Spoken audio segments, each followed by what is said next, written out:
நாளுடைய தியானத்துக்காக ஒரு இன்னொரு வசனத்தை எடுத்துக்கொள்வோம். எரேமியா தீர்க்கதரிசன புத்தகம் 46வது அதிகாரம் 28வது வசனத்தை வாசிக்கலாம். எரேமியா தீர்க்கதரிசன புத்தகம் 46:28. என் தாசனாகிய யாக்கோபே, நீ பயப்படாதே என்று கர்த்தர் சொல்லுகிறார். நான் உன்னுடனே இருக்கிறேன்.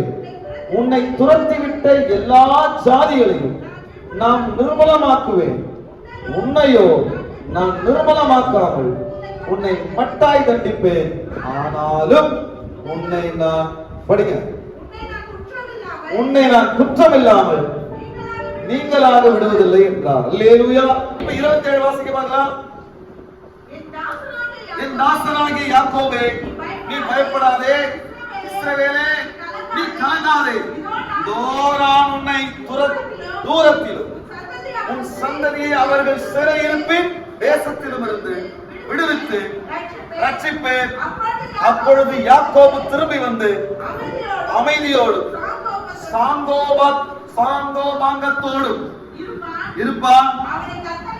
அவனை தத்தளிக்க பண்ணுவார் இல்லை. அல்லேலூயா. அதாவது கர்த்தருடைய வார்த்தை, இந்த வருஷத்துல உங்களை தத்தளிக்க பண்ணுவார் இல்லாமல் இருப்பீர்கள். ஆமென். அல்லேலூயா. இன்னொரு வார்த்தை சொல்றது, சந்ததியை பற்றி ஆண்டவர் பேசுறார். சந்ததி, பிள்ளைகள். யாருக்கெல்லாம் என் பிள்ளைய பத்தி எனக்கு கவலை இருக்கின்றவங்களா கனவுல வைத்திருப்பாங்களா? என் பிள்ளைய பத்தி நான் கவலைப்படுறேன், என் பிள்ளைகளுடைய எதிர்காலத்தை பத்தி நான் கவலைப்படுறேன். இப்ப நான் இன்னொன்னு கேட்கிறேன், என்னை பற்றி நான் கவலைப்படுறேன், என்னுடைய எதிர்காலத்தை பத்தி நான் கவலைப்படுறவங்களா கனவுல வைத்துங்க? கவலை இல்லையா? இன்னும் சில பேர் சொல்லுங்க, என்னுடைய குடும்பத்தை பத்தி நான் கவலைப்படுறேன், என்னுடைய குடும்பத்தினுடைய எதிர்காலத்தை பத்தி நான் கவலைப்படுறவங்களா கனவுல வைத்துங்க? கர்த்தர் அதுக்கு தான் வாக்குத்தத்தத்தை சொல்றாரு. உங்கள் குடும்பத்தையோ உங்கள் பிள்ளைகளையோ அல்லது உங்களையோ தத்தளிக்க பண்ணுவார்கள் இல்லாமல் உங்கள் சந்ததியை, உங்கள் குடும்பத்தை, உங்களை நான் ஆசீர்வதிப்பேன் சொல்லி ஆண்டவர் பண்ணுகிறார். அதனால கர்த்தருக்கு ஸ்தோத்திரம். யாக்கோபுன்னு ஆண்டவர் சொல்றாரு. யாக்கோபுக்கு ஒரு பேர் மாத்துறாரு ஆண்டவர். யாக்கோபு எப்படிப்பட்டவனா? ஏமாத்துக்காரன். யாக்கோபுன்ற பேருக்கு என்னது? ஏமாத்துக்காரன். எத்தன் அப்படின்னு சொன்னா ஏமாத்துறவன். எப்படி ஏமாத்துறவன்? அண்ணனுடைய ஆசீர்வாதத்தை திருட்டளவா புடிங்கிடுவன், அண்ணனை ஏமாத்துறவன், அம்மாவை ஏமாத்துறவன், மாமனாரை ஏமாத்துறவன். அல்லேலூயா. எல்லாரையும் ஏமாத்துறவன், ஏமாத்துக்காரன். அவன் மோசமான ஆளு, அவனு நல்லவன் கிடையாது. அதனால அப்படிப்பட்ட யாக்கோபை பார்த்து கர்த்தர் சொல்லுகிறார், நீ பயப்படாத, நான் கூட இருக்கிறேன். ஏமாத்துக்காரனோட இருப்பாரையா? ஆமென். அல்லேலூயா. கர்த்தருக்கு ஸ்தோத்திரம். Praise the Lord. ஏமாத்துக்காரனோட கர்த்தர் இருப்பார். ஏன் தெரியுமா? கர்த்தர் அவன் மேல ஒரு நோக்கத்தை வச்சிருக்கிறார். கர்த்தர் மேல ஒரு திட்டத்தை வச்சிருக்கிறார். நீ இப்ப ஏமாத்துக்காரனா இருக்கிற, கர்த்தரையே ஏமாத்துற, இருக்கிற எல்லாரும் ஏமாத்துற, புருஷனை ஏமாத்துற, பொண்டாட்டி ஏமாத்துற, சபையை ஏமாத்துற, அண்ணனை ஏமாத்துற, தம்பி ஏமாத்துற, ஏமாத்தி ஆட்டையை போடலாமா நினைக்கிற, என்ன வேணாலும் பண்ணலாம். ஆனா கர்த்தர் கூட இருப்பாரு. கர்த்தரை ஜெபத்துல கேட்பாரா? என்ன கேட்டா கர்த்தருடைய வார்த்தை சொல்லுது, கர்த்தருடைய வார்த்தை நம்பி சொல்றான், அவன் கூட கர்த்தர் இருப்பாரு, அவனை கர்த்தர் கேட்பான். அல்லேலூயா. ஏன்னா கர்த்தருடைய தீர்மானம் ஒன்று யாக்கோபின் மேல இருந்தது. என்னன்னா, கர்த்தர் பார்க்கிறார், இந்த உலகத்திலே யாக்கோபு அல்ல, எவனுமே யோகியம் கிடையாது. தேவனுடைய தீர்மானம் யாக்கோபின் மேல இருக்கிறபடினாலே அந்த யாக்கோபை இஸ்ரவேலாக, நீதிமானாக, ஆசீர்வதிக்கப்பட்டவனாக, ஒழுக்கம் உள்ளவனாக, அல்லேலூயா, அநேக ஜனங்களுக்கு சாட்சியாக நிற்க பண்ணும்படியான ஒரு பாத்திரமாக அவனை மாற்ற வேண்டும் என்ற நோக்கம் இருந்தபடினாலே அவன் ஏமாத்துக்காரனா இருக்கும் போதே கர்த்தர் அவன் கூட இருந்தார். அல்லேலூயா. ஏன் இந்த வார்த்தையை முன்னிட்டு உங்களுக்கு சொல்லுகிறேன், ஏமாற்றுக்காரனா இருந்தாலும் சரி, எத்தனாய் இருந்தாலும் சரி, நான் சொல்றேன், கர்த்தருக்கு ஸ்தோத்திரம். நீ பாவத்திலே விழுந்து கிடந்தாலும் சரி, கர்த்தருடைய நோக்கம் ஒன்று உன் மேல இருக்கிறபடினாலே, கர்த்தருடைய தீர்மானம் உன் மேல இருக்கிறபடினாலே, என்ன தீர்மானம் இருக்குது? உங்களை பரிசுத்தமாக்கணும், உங்களை நீதிமானமாக்கணும், மாத்தணும், உங்களை கர்த்தருக்கு ஸ்தோத்திரம், கர்த்தருக்கு சாட்சியா நிக்க வைக்கணும், அநேக ஜனங்களுக்கு உங்களை ஆசீர்வாதமா மாத்தணும் அப்படின்னு தேவனுடைய தீர்மானம் இருக்கிறபடினாலே, கர்த்தருடைய அழைப்பு இருக்கிறபடினாலே, கர்த்தருடைய வரங்கள் வல்லமைகள் உங்கள் மூலமாய் செயல்படணும், உங்களை கொண்டு பிசாசுகளை துரத்தணும், உங்களை கொண்டு வியாதிகளை சுகமாக்கணும், உங்களை கொண்டு சுவிசேஷத்தை அறிவிக்கணும், உங்களை கொண்டு பல காரியங்களை கர்த்தர் செய்ய வேண்டும் என்று சொல்லி அவருடைய நாமத்தின் மகிமைக்காக கர்த்தர் உங்களை கொண்டு திட்டம் பண்ணி இருக்கிறபடினாலே கர்த்தர், நீ யாக்கோபா இருந்தாலும் கூட கர்த்தர் சொல்றார், நீ பயப்படாத, நான் கூட இருப்பேன். ஆனா ஆண்டவர் சொல்றார், நம்ம மட்டாய் தண்டிப்பேன். நீ யாக்கோபா இருக்கும் பொழுது, நீ எத்தனா இருக்கும் பொழுது, நீ ஏமாற்றுக்காரனா இருக்கும் பொழுது ஒண்ணு மட்டும் நினைப்புல வச்சுக்கோ, கர்த்தருக்கு ஸ்தோத்திரம், ஒரு நாள் நீ இஸ்ரவேலாய் மாறுவாய். இந்த வருஷத்துல நீங்க மாறுவீங்க. அல்லேலூயா. உன் பேர் என்னன்னு கேட்கிறார் யாக்கோபை பார்த்து. யாக்கோபுன்றான். இனி உன் பேர் யாக்கோபு எனப்படாமல் இஸ்ரவேல் எனப்படும். கர்த்தர் மாத்துறாரு. தேவனுடைய தீர்மானம் வருகிறது. அவன் செய்த பலனுக்குரிய, அவன் செய்த பாவத்துக்குரிய, அவன் செய்த எல்லா விதமான ஏமாற்று காரியங்களுக்குரிய பலனை அவன் எதிர்பார்க்க போறான். எதிர்த்து நிற்கிறான். அவனுக்கு எதிர்பட்டு நிக்குது. எப்படி நிக்குது? பட்டயமா வந்து நிக்குது.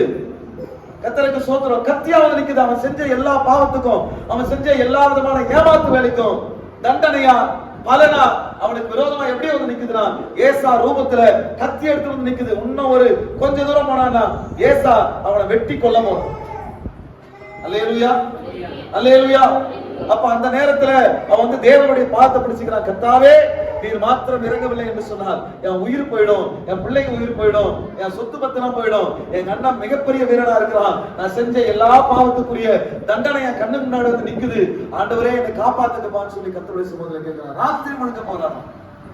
இந்த வருஷத்துல அப்படி ஒரு நிலைமை உனக்கு வரும். அல்லேலூயா, அல்லேலூயா. அந்த நேரத்துல இன்னைக்கு நான் பிரசங்கம் பண்ற பாருங்க, அதை நினைச்சுக்கணும். இன்னைக்கு நான் பிரசங்கம் பண்றத நினைச்சுக்கணும். அப்போ அந்த நேரத்துல யாக்கோபு நீங்க வந்து அழுது புலம்பி வயித்துல வாயில அடிச்சுட்டு கதறக்கூடாது. உடனே ஒன்று செய்யணும். யாக்கோபை போல தேவ சமூகத்துல நீங்க முழங்கால் படிட்டு கர்த்தரை நோக்கி பாத்தீங்கன்னா கர்த்தர் ஒன்று செய்வாரு. அந்த தண்டனையை கர்த்தர் உங்களை விட்டு விலக்கி, அந்த ஆபத்தை கர்த்தர் உங்களை விட்டு, உங்கள் பிள்ளைகளை விட்டு, உங்கள் குடும்பத்தை விட்டு கர்த்தர் அகற்றி, அல்லேலூயா, உங்களுக்கு இஸ்ரவேல் என்று சொல்லி கர்த்தர் பெயர் சூட்டி இனி உன் வாழ்க்கையில தத்தளிக்க பண்ணுவார். அதாவது உன்னை கஷ்டப்படுத்துறவங்க, உங்களை வேதனைப்படுத்துறவங்க, உங்களை சிரமப்படுத்துறவங்க, அவமானப்படுத்துறவங்க, நிந்திக்கிறவங்க ஒருவரும் இல்லாதபடிக்கு நிம்மதியான ஒரு வாழ்க்கை கர்த்தர் உங்களுக்கு தருவார். அல்லேலூயா. கர்த்தர் கேட்கிறாரு, உன் பேர் என்னப்பான்னு கேட்கிறாரு. நான் சொல்றேன், ஆண்டவரே, என் பேர் யாக்கோபு. இனிமே உன் பேர் யாக்கோபுன்னு இருக்காது. அல்லேலூயா. இஸ்ரவேல் எனப்படும். அல்லேலூயா. ஆசீர்வதிக்கப்பட்டது. இஸ்ரவேலை ஆசீர்வதிப்பதே கர்த்தருக்கு ஸ்தோத்திரம். இஸ்ரவேலை ஆசீர்வதிப்பதே கர்த்தருக்கு பிரியம் என்று சொன்னார். பிரபாகரனை சபிப்பது ஆண்டவருக்கு பிரியமா இருக்குமா? இருக்கா? அப்படினால சொன்னேன், பிரபாகரனையும் அவனுடைய குடும்பத்தையும் அவனுடைய மனைவியையும் அவனுக்கு கர்த்தரால் கொடுக்கப்பட்ட ஊழியத்தையும் சபையையும் மக்களையும் ஆசீர்வதிப்பது ஆண்டவருக்கு பிரியம். அல்லேலூயா. என்னையும் என்னை சார்ந்தவர்களையும் ஆசீர்வதிப்பதற்காகவே கர்த்தர் இந்த வாக்குத்தத்தத்தை கர்த்தர் கொடுத்திருக்கிறார். கர்த்தருடைய மகிமை வெளியிறங்குமா? நான் கொஞ்சமும் சந்தேகப்படாமல் விசுவாசிக்கிறேன். என்னையும் என்னை சார்ந்தவர்களையும் சபையையும் எனக்காகவும் என்னை சார்ந்தவர்களுக்காகவும் என்று சொன்னால் நீங்க எல்லாரும் தான். அதனாலதான் நான் சொன்னேன், சின்ன பசங்க பிரசங்கம் பண்றான். ஐயோ, அந்த குழந்தை எப்படி எல்லாம் பிரசங்கம் பண்ணுதுன்னு என்ஜாய் பண்ணலாம். ஐயோ, அந்த குழந்தை எப்படி ஆராதனை பண்ணதுன்னு என்ஜாய் பண்ணலாம். ஆராதனை பண்றதுக்கும் கர்த்தருக்கு ஸ்தோத்திரம், கர்த்தருடைய வார்த்தையை சொல்றதுக்கும் அந்த உடைக்கப்படுதல் ரொம்ப ரொம்ப அவசியம்.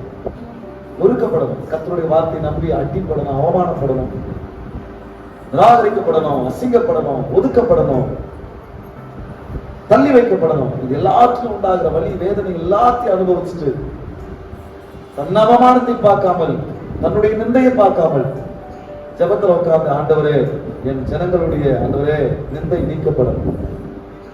என்னுடைய அவமானத்தை, ஒரு ஊழியக்காரன் தன்னுடைய அவமானத்தை பெருசா நினைக்காம என் ஜனங்க அவமானப்பட்டிருக்கிற ஆண்டவரே அவமானம் மாற்றப்படணும் அப்படின்னு சொல்லி ஜெபிக்கும் பொழுதுதான் கர்த்தர் அவருடைய அவமானத்தை மாற்றும்படியான வல்லமையே தேவனிடத்தில் புறப்படுகிறது. அதனால தேவனுடைய ஜனங்களே, கர்த்தர் அப்படிப்பட்ட கிரியைகளை கர்த்தர் செய்து கொண்டிருக்கிறார் என்பதை சபைக்கு நான் அறிவிக்கிறேன்.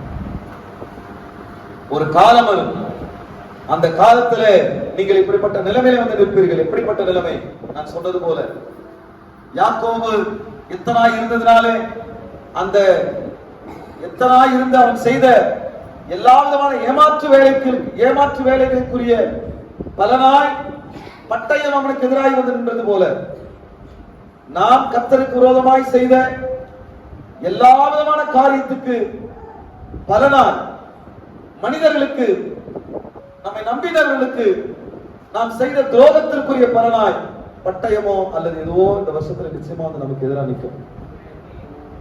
அல்லேலூயா. இந்த வருஷத்துல எதிராக நிற்கும். நிக்காம போகாது, நிற்கும். அப்ப நிற்கும் பொழுது யாக்கோபு செய்தது போல நீங்கள் செய்யணும். என்ன செய்யணும் அப்படின்னு கேட்டீங்கன்னா, ஒரு பாரம் வந்துருச்சு, ஒரு வருத்தம் வந்துருச்சு. நான் செய்த துரோகம், எங்க அண்ணனுக்கு துரோகம் செஞ்சேன், எல்லாருக்கும் நான் துரோகம் செஞ்சேன், நான் செஞ்ச துரோகம், என்னை நம்பினவர்களுக்கு நான் துரோகத்தை இழைத்தேன். நான் எத்தனை இருந்தேன், என்னுடைய சுயலாபத்தை பார்த்தேன், மற்றவர்களுடைய காரியத்தை நான் நினைக்கவே இல்லை. அது எல்லாத்துக்குரிய பலன் என்னை கொல்லும்படியாக, என்னை அழிக்கும்படியாக அது வந்து நின்றுட்டு இருக்கு. ஆண்டவர் அழைக்கிறார், கரங்களை அழைத்து, ஓ வருத்தப்பட்டு பாரம் சுமக்கிறவர்களே, நான் உங்களை கைவிட மாட்டேன். யாக்கோபை நீ பயப்படாத, நான் விட்டு விலக மாட்டேன். நீ யாக்கோபா இருக்கும்போதே நான் உங்களதான் இருக்கிறேன். இதுதான் நேரம் நீ இஸ்ரவேலாய் மாறுவதற்கு. அந்த நாள் ஒண்ணு நிச்சயமா வரும். அந்த நாள் வரும் பொழுது இந்த பிரசங்கத்தை தயவு செய்து உங்கள் நினைவிலே கர்த்தர் கொண்டு வரும்படியா நான் இறைவனை பிரார்த்திக்கிறேன். சர்வ வல்லமையுள்ள ஆண்டவரே, உங்களுடைய ஆவி ஆத்துமா சரீரத்துக்கு சொந்தக்காரர், உங்களுடைய வாழ்க்கையின் மேல, உங்களுடைய எதிர்காலத்தின் மேல, உங்கள் குடும்பத்தின் மேல அக்கறை உள்ளவர், பொறுப்புள்ளவருமாகிய பரிசுத்த ஆவியானவரை நான் வேண்டிக் கொள்கிறேன். ஆவியானவரே, எங்களுக்காக வாக்கு கடங்காத பெருமிச்சங்களோடு கூட விண்ணப்பங்களை ஏறெடுக்கிற தேவ ஆவியானவரே, என் பிள்ளைகளுக்கு, என் மக்களுக்கு அப்படிப்பட்ட நிலைமைகள் வருகிற நேரத்தில் கர்த்தர் இந்த பிரசங்கத்தை ஞாபகப்படுத்தும்படியா நாங்கள் ஜெபிக்கிறோம். நீங்கள் என்ன செய்ய வேண்டும் என்று சொன்னால், யாக்கோபு ஓடி வந்த தேவ சமூகத்தை தவிர எனக்கு வேற இடமில்லை என்று சொல்லி, நான் நம்பி தலை சாய்க்கும் கல்லீரையா, மூளை கல்லீரையா, நான் நம்பி சாட்சிக்கு கொள்ளக்கூடிய ஒரே ஒரு இடம் அது மட்டும்தான். இப்ப கர்த்தர் மட்டும்தான் இந்த ஆபத்திலிருந்து என்னை காப்பாற்ற முடியும். எந்த மனுஷனும், எந்த டாக்டரோ, எந்த அதிகாரியோ, எந்த அதிகாரமும், எந்த வல்லமையும், எந்த அரசியல்வாதியும் என்னை காப்பாற்ற முடியாது. கர்த்தர் மட்டும்தான் என்னை காப்பாற்ற முடியும் என்று சொல்லி யாக்கோபு ஓடி போய், கர்த்தருடைய நாமம் பலத்த துருகம், நீதிமான் அதற்குள் ஓடி அவன் சுகமாயிருப்பார் என்று சொல்லி எழுதப்பட்டது போல, அவன் கர்த்தருடைய நாமத்தில் ஓடி ஒளிந்து கொண்டானே, அதுபோல நீங்களும் ஓடி வந்து விடுங்கள் என்று சொல்லி உங்களை நான் நினைக்கிறேன். வந்து உட்கார்ந்து தேவ சமூகத்துல கேளுங்க, ஆண்டவரே என்னை காப்பாற்றும் என்று சொல்லி கேளுங்க. அப்ப வந்து கேட்பாரு, உன் பேர் என்னன்னு கர்த்தர் கேட்பாரு. அல்லேலூயா. நீ என்ன பண்ணான்னு கர்த்தர் கேட்பாரு. அப்ப சொல்லுங்க, ஆண்டவரே நான் இதெல்லாம் பண்ணேன். அப்ப சொல்லுவார், இதற்குரிய பலன் தான் உனக்கு வந்திருக்கு, கவலைப்படாத, நான் உன்னை காப்பாற்றுவேன் என்று சொல்லி ஆண்டவர் உன் பெயரை மாற்றி கர்த்தருக்கு சோதரம். அல்லேலூயா. உங்களுடைய சூழ்நிலைகளை மாற்றி, எதிராக வந்திருக்கிற ஆபத்தை மாற்றி, வியாதியை மாற்றி, உங்கள் குடும்பத்தை, உங்கள் பிள்ளைகளை, வாழ்க்கையை சின்னாபின்னமாக்கும்படியா, சீரழிக்கும்படியா, எதிர்காலத்தை சின்னாபின்னமாக்கும்படியா வந்திருக்கிற எல்லா விதமான கேடான சூழ்நிலைகளை கர்த்தர் நிச்சயமாய் தேவனுடைய வார்த்தையை முன்னிட்டு சொல்லுகிறேன், அவர் மாற்றுவார். அல்லேலூயா. இதுதான் வாக்குத்தத்தம். அப்பதான் கர்த்தருடைய மகிமை உங்களுக்கு வெளியேறமாகும். அவர் மாற்றி, கர்த்தர் உங்களை காப்பாற்றி, உன் மனைவியை உனக்கு திரும்ப தருவார், உன் கணவனை உனக்கு திரும்ப தருவார், உன் பிள்ளைகளை கர்த்தர் உனக்கு திரும்ப தருவார், உங்களுடைய ஆரோக்கியத்தை திரும்ப தருவார், உங்களுடைய ஆசீர்வாதத்தை திரும்ப தருவார், மதிப்பை, மரியாதையை எல்லாத்தையும் கர்த்தர் திரும்ப உங்களுக்கு கொடுப்பார். அல்லேலூயா. அல்லேலூயா. அதுதான் இரட்டிப்பு மடங்கான ஆசீர்வாதமா இருக்கும். இரட்டிப்பு மடங்கான ஆசீர்வாதம், இரட்டிப்பு மடங்கான மதிப்பு, இரட்டிப்பு மடங்கான கனம், இரட்டிப்பு மடங்கான அன்பு, இரட்டிப்பு மடங்கான எல்லாமே இரட்டிப்பா டபுள் டபுள் டபுளா மாறும். அல்லேலூயா. கர்த்தருக்கு ஸ்தோத்திரம். ஆனபடினால தேவனுடைய பிள்ளைகளை நான் சொல்லிக் கொள்கிறேன், கர்த்தர் உங்களை ஆசீர்வதிப்பாராக என்று சொல்லுகிறேன். இந்த வருஷத்துல எதுக்கு நீங்க கவலைப்படக்கூடாது. நீங்க தேவ சமூகத்துல காத்திருந்து அவரிடத்துல வல்லமையை பெற்றுக் கொள்வதற்கு நீங்க ஆயத்தமாக. சங்கீதம் 32:8, நான் உனக்கு போதித்து நீ நடக்க வேண்டிய வழியை உனக்கு காட்டுவேன், உன்மேல் என் கண்ணை வைத்து உனக்கு ஆலோசனை சொல்லுவேன். நான் உனக்கு, நீ நடக்க வேண்டிய வழியை உனக்கு நான் காட்டி, உனக்கு ஆலோசனை சொல்லி உனக்கு நான் போதிப்பேன் என்று சொல்லி ஆண்டவர் சொல்லுகிறார். 2:11, பயத்துடனே கர்த்தரை சேவியுங்கள், பயத்துடனே கர்த்தரை சேவியுங்கள், நடுக்கத்துடனே களி கூறுங்கள். சங்கீதம் 1 தெசலோனிக்கேயர் 5:17 வாசிங்க. இடைவிடாமல் ஜெபம் பண்ணுங்கள், எல்லாவற்றிலும் ஸ்தோத்திரம் செய்யுங்கள், அப்படி செய்வதே கிறிஸ்து இயேசுவுக்குள் உங்களை குறித்து தேவனுடைய சித்தமாக இருக்கும். 3 வசனங்களை நாம் வாசித்தோம். முதல் வசனம் என்ன சொல்லுது? நான் உனக்கு போதித்து உனக்கு உபதேசம் பண்ணி உண்மை கண்ணை வைத்து உனக்கு ஆலோசனை சொல்லுவேன். நான் உனக்கு போதிப்பேன். எப்ப போதிப்பன்றாரு? உனக்கு பிரச்சனைகள் எதிர்த்து வரும் பொழுது, வருத்தப்பட்டு நீ பாரம் சுமக்கும் பொழுது, என்னை விட்டு ஓடிடாம, என் சமூகத்தை விட்டு ஓடிடாம, என் சபையை விட்டு விலகாம, நீ என்னிடத்துல வா என்று அழைக்கிறேன். அந்த அழைப்பின் சத்தத்தை கேட்டு யாக்கோபை போல என்னுடைய சமூகத்தில் நீ அமர்ந்திருந்தால் ஆண்டவர் சொல்றார், உன்மேல் கண்ணை வைத்து உனக்கு நான் ஆலோசனை சொல்லுவேன், நீ நடக்க வேண்டிய வழியை நான் காட்டுவேன் சொல்லி ஆண்டவர் சொல்றார். அது என்ன வழி என்று சொன்னால், கர்த்தருக்கு சொல்றேன், பயத்துடனே கர்த்தரை சேவிக்கிற வழி, நடுக்கத்துடனே களி கூறுகிற வழி. அல்லேலூயா, அல்லேலூயா. இடைவிடாமல் செபிக்கிற வழி. அல்லேலூயா. அது வரைக்கும் உங்களுக்கு ஆண்டவருடைய ஆராதனைக்கு வரணும், ஜெபத்துக்கு வரணும்னா கொஞ்சம் கஷ்டமா இருந்திருக்கலாம். கர்த்தர் ஒரு இருதயத்தை உங்களுக்கு ஒரு உபதேசம் பண்ணி ஒரு இருதயத்தை கர்த்தர் உங்களுக்கு கொடுப்பாரு. என்ன இருதயம் என்று சொன்னால், பயத்துடனே கர்த்தரை சேவித்து நடுக்கத்துடனே களி கூறுகிற ஒரு கர்த்தருக்கு சோதரம் ஒரு வழியை கர்த்தர் கொடுப்பார். தேவ பிள்ளைகளை பயப்படாதீங்க. இந்த பாடுகள் பிரச்சனைகள் உங்களை தேவனிடத்தில் கொண்டு வந்து சேர்க்கும். கர்த்தர் ஒரு கட்டத்தை இந்த வருஷத்துல உங்களுக்கு கொடுப்பார். நான் சொல்றேன், கர்த்தருக்கு சோதரம். அது என்னவென்று சொன்னால், அந்த பாடுகள் பிரச்சனைகள் நான் உபதேசம் பண்ணுவேன். என்ன உபதேசம் பண்ண தெரியுமா? என்கிட்ட வரும்பொழுது பயத்துடனே என்னை சேவிக்கக்கூடிய உபதேசத்தை உங்களுக்கு நான் தருவேன். நடுக்கத்துடனே களி கூறக்கூடிய கர்த்தருக்கு சோதர உபதேசத்தை நான் செய்வேன். ஒன்றுக்கும் கவலைப்படாமல் ஜெபத்தில் அமரக்கூடிய உபதேசத்தை உனக்கு நான் சொல்லுவேன். இன்னைக்கு சொல்றேன், தேவ சமூகத்தில் யாக்கோபை போல நீங்க வந்துட்டீங்கன்னா, நீங்க ஆராதனை ஆரம்பிக்கிறதுக்கு முன்னாடி பயத்துடனே கர்த்தரை சேவித்து நடுக்கத்துடனே களி கூற கர்த்தர் உங்களை வைப்பார். இடைவிடாமல் ஜெபிக்க கர்த்தர் வைப்பார். நீங்க தேவ சமூகத்துல வந்து கர்த்தரை உண்மையாக ஆராதிக்கும் பொழுது, தேவ சமூகத்தில் காத்திருக்கும் பொழுது, இந்த வருடத்துல கர்த்தர் மறுபடியும் சொல்லுவார். எரேமியா தீர்க்கதரிசன புத்தகம் 30வது அதிகாரம் 10-12 வாசிங்க. ரோமர் 12:12 இருக்குது. ஆகையால் மறுபடியும் சொல்றார், ஆகையால் என் தாசனாகிய யாக்கோபே நீ பயப்படாதே, இஸ்ரவேலே நீ கலங்காதே என்று கர்த்தர் சொல்லுகிறார். இதோ நான் உன்னை தூரத்திலும் உன் சந்ததியை சிறையிருப்பின் தேசத்தில் இராதபடிக்கு உன்னை நான் அழைத்து ரட்சிப்பேன். நல்லா கவனிங்க, கர்த்தர் சொல்றாரு, கடைசியா சொல்றேன், உங்களுக்கு புரியுற மாதிரி சொல்றேன். கர்த்தருடைய வார்த்தை உங்களுக்கு உண்டாகும், கர்த்தருடைய ரட்சிப்பு உங்களுக்கு உண்டாகும். அல்லேலூயா. கர்த்தருடைய வார்த்தை உங்களுக்கு இந்த நேரத்தில் உண்டாகிறது. என்னவென்று சொன்னால், உங்கள் பாடுகள் பிரச்சனைகளிலே நீங்கள் கர்த்தரை ஆராதிக்க கர்த்தர் உங்களுக்கு ஆலோசனை சொல்லுவார். போ, ஒழுங்கா சபைக்கு போ, என்னை ஆராதி, சும்மா நிக்காத ஆராதில்ல, பயத்துடனே ஆராதி, நறுக்கத்துடனே களிமூர் என்று சொல்லி ஆண்டவர் ஆலோசனை கொடுப்பார், சொல்லிக் கொடுப்பார், மனதை பக்குவப்படுத்துவார். ஜெபத்துல உட்காரு, ஜெபத்தை முக்கியப்படுத்தும் சொல்லி ஆண்டவர் சொல்லுவார். ஜெபத்தை குறித்து ஆண்டவர் உங்களுக்கு உபதேசம் பண்ணுவார். அல்லேலூயா. உபதேசம் பண்ணி அந்த உபதேசத்திலே நாம் வந்து நிலைத்து நிற்கும் பொழுது, கர்த்தரை ஆராதிக்கும் பொழுது, கர்த்தரை மகிமைப்படுத்தும் பொழுது, ஜெபத்தில் இருக்கும் பொழுது, அப்ப கர்த்தருடைய வார்த்தை நமக்கு வரும். என்ன தெரியுமா?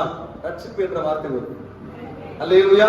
இரண்டாவது, நீயும் உன் பிள்ளைகளும் சுகித்திருப்பீர்கள் என்ற வார்த்தை வரும். கர்த்தர் உங்களை ரட்சித்து இந்த வருடத்தில் உங்களை சுகமாய் தங்க பண்ணுவாராக என்று இயேசுவின் நாமத்தினாலே உங்களை வாழ்த்துகிறேன்.